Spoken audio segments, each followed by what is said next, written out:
أما الآن مشاهدينا الأعزاء فمع عرض سريع لبعض ما نشاهده الليلة إن شاء الله على شاشة القناة الأولى.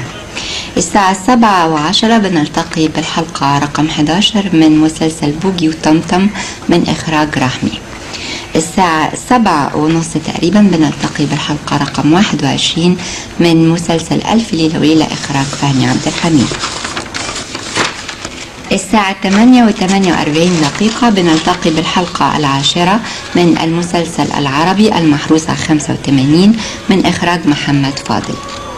الساعة 49 بنلتقي بحلقة جديدة من برنامج الجائزة الكبرى. أما الساعة 11 فبنلتقي بالحلقة رقم 20 من المسلسل الديني لا إله إلا الله من إخراج أحمد طنطاوي.